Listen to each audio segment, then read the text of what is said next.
Yeah, let's do the rally and the awards since everybody's here. Our RB and sister Sabby was at the Julian Assange rally. Our RBN friend, our honorary member, Comrade Misty Winston, did a great job organizing this. It was a great event. Here's the.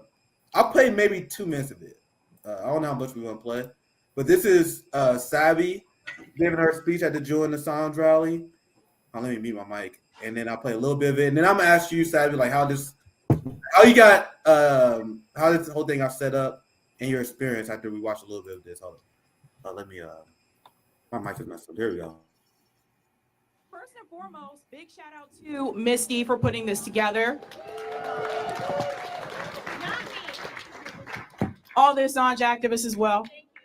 It's not every day I get to be in DC, but so excited to see all you guys.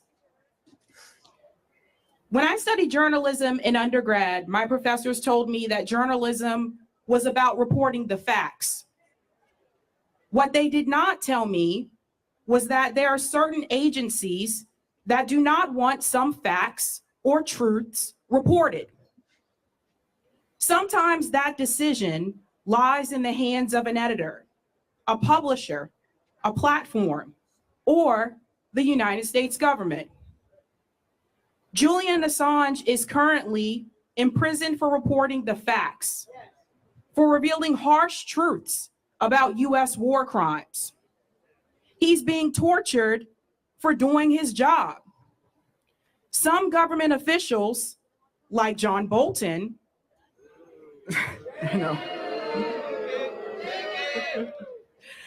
have called Julian a criminal. I disagree.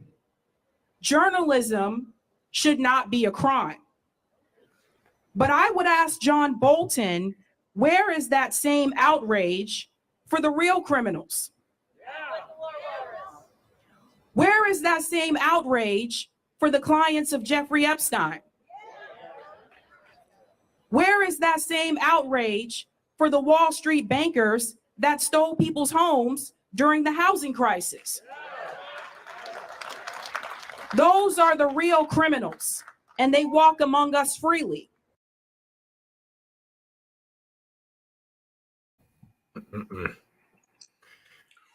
John Bolton is, man.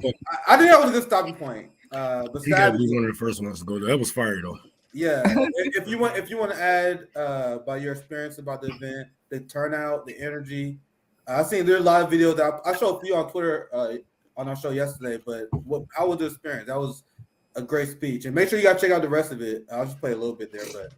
Oh man. It was, I have to give a shout out to all the activist groups that put this together because Medea Benjamin, she was there. For those who don't know, she's a co-founder of Code Pink. And Medea Benjamin said that usually at those Assange rallies in DC, they maybe get like 20 people.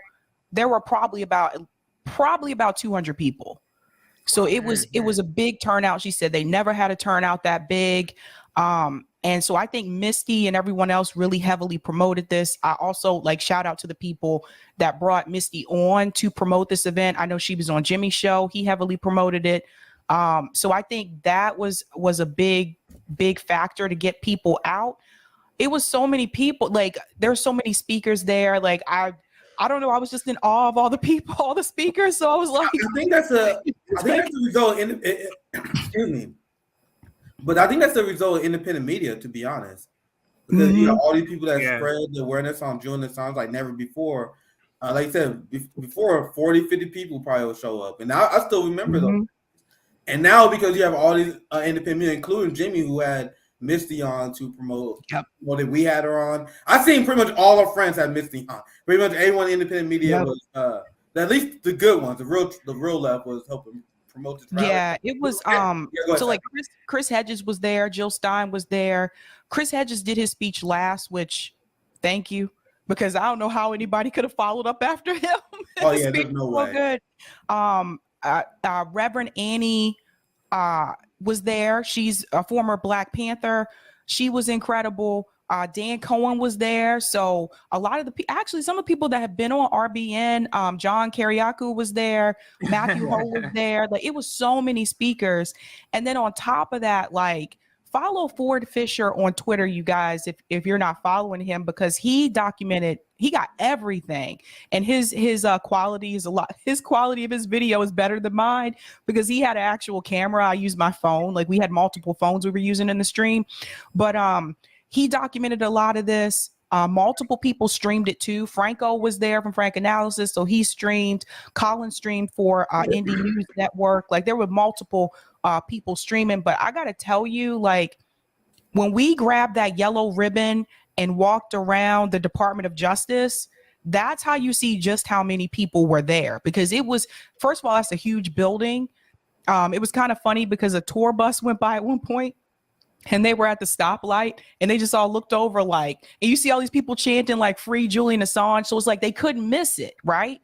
But it was cool because the police, they blocked off a lane, like, for us to be able to walk down.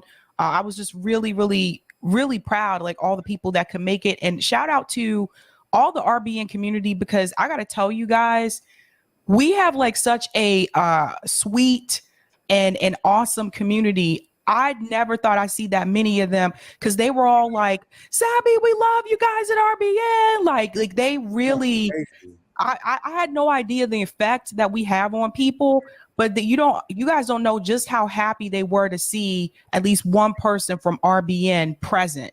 Yeah. Considering like the speakers that were there, but they did all kind of stuff. Like they just wanted us to know that they love everything that we're doing and that they appreciate it. I didn't get a chance to talk to everybody that was there, because there were a lot of people. It's funny, like, I tried to go talk to one person, and then other people would come up and say, "I love you guys at RBN," and stuff like that. Garland Nixon was also there.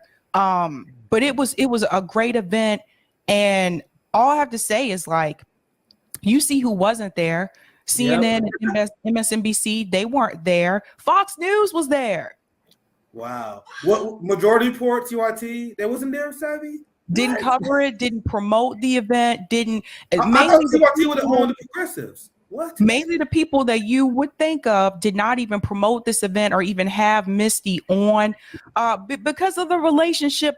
There's a lot of gatekeeping. So it's kind of like, oh, no, we don't associate with that person. So not even bringing her on to promote the event. And just imagine if this was promoted on TYT or Majority Report or Breaking Points, we would have had hundreds and hundreds and hundreds of people there.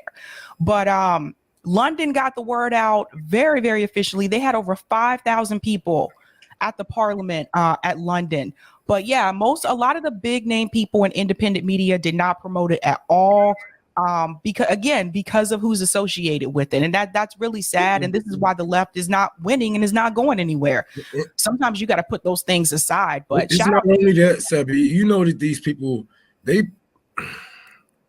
playing a safe role, so they feel like they won't be Assange once shit start really going down. Like, we speak up, and the people that came out speak up for him, because we know how powerful freedom of press is, and how powerful the government can come down on you if we just let them just take over and just run over the press like they have been doing for decades now. And we have to stand up or and make an example for Assange, or they're gonna make an example from him, all of us. Yeah.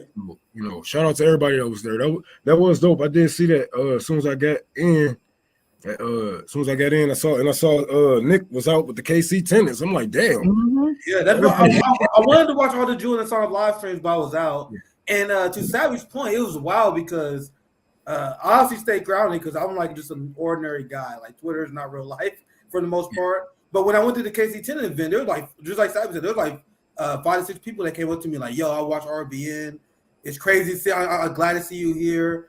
And I was like, "Oh, it's wild to actually meet people that say that your work impacts them." And this one guy was like, "Yo, I'm sorry, man. I ain't watched in like a few weeks. Now I'm busy at work." I'm like, "Bro, you only I'm not here to go to work. Not watching everything."